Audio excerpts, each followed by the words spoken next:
कहते हैं हमें सच्चा गुरु कैसे मिले?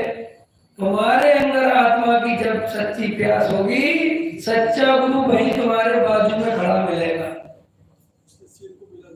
और जब तक तुम्हें मान आदि की और महंत बने की और गुरुओं से दोस्ती करने की और कुछ बनने की और समाज के सामने कुछ दिखाने की, इसकी उसकी जब तक ये रुचि रहेगी तब तक ये गुरु तुम्हें मिलते रहेंगे। भाई साहब विकास जी, मांगीलाल जी, भाई साहब अपने उपादान में दम हो, निमित्त की कोई दम है ही नहीं। अरे उपादान में दम हो तो निमित्त तो आकाश से चल के आएगा। क्या समझते हो? इसी बॉम्बे की नवी मुंबई में समझ में आया, अजैन एक महिला, तो मैं धार्मिक नाम लेना भी नहीं चाहिए क्योंकि अभी हो सकता है कि सब सुनते हैं जानते हैं। तो वो एक दिन मेरे पास फोन आया और फोन आया तो मुझे नंबर को जैसा भान रहता नहीं, मैंने बोलो। बोले पंडित साहब मैं आपका प्रोजेक्ट सुनती हूँ। बहुत अच्छी बात है। बोले साहब बहुत बहुत सही दिशा में आगे बढ़ गए, बहुत समझ में आ गया। मैंने कहा बहुत अच्छी बात, ठीक है। मैंने ज्यादा ध्यान दिया, ठीक है हो गया। फिर एक आध बार और आया तो एक बार जब आया फोन तो मुझे ऐसा भावासन हुआ फोन में कि जैसे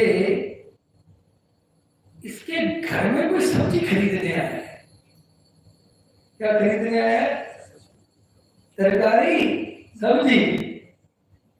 तो मैंने कहा ये आवाज किसकी आ रही है? तो बोला कोई सब्जी खरीदने आया है। मैंने कहा सब्जी किसके यहाँ खरीदने आया है? बोले मेरे यहाँ। मैंने कहा सब्जी बेचती हो? बोले हाँ। मैंने कहा आप जैन हो? बोले नहीं मैं जैन नहीं हूं,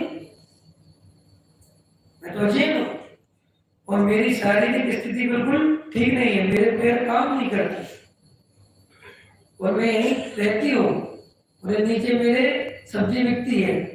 बहुत आर्ट है और इतनी आत्मा की रुचि को मैंने कहा मैं कहां से मिल गया? बोले आप YouTube से मिल गए। सच बता रहा हूँ मैं।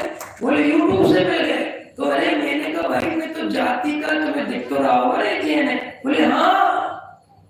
और मैंने पता नहीं कौन कौन से भगवानों को कौन कौन से गुरुओं को सुना, कितनी लिस्ट है, समझ में आया? बोले लेकिन मुझे कहीं संतुष्टि नहीं हुई, अंदर ही लगता था कि ये आत्म तत्व नहीं है, ये सही स्वरूप नहीं है, ये सही स्वरूप नहीं है। समझ में? सुनती मुझे कुछ पता तो था नहीं और मुझे संसार का भय तो लग गया। संसार में सुख नहीं है तो मुझे निर्णय हो गया।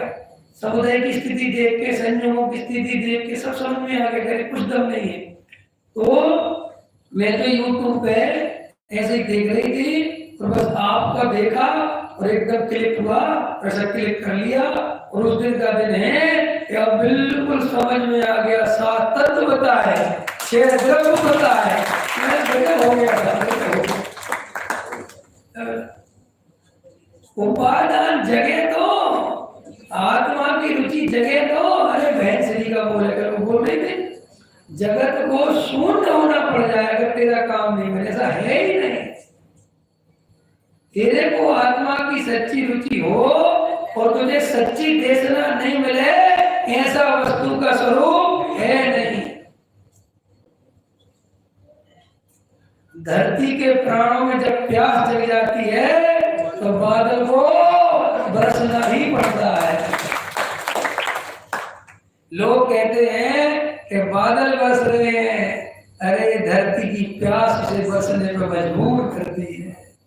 ऐसे ही तुम लोग सोचते हो कि भला पंडित जी, विवेक जी या कोई भी गुरु जी बहुत बढ़िया प्रश्न बताते हैं, अरे तुम्हारे अंदर प्यास होगी तो गुरु जी के अंदर से माल निकलेगा, तुम्हारे अंदर प्यास नहीं होगी तो वो माल भी नहीं निकलेगा।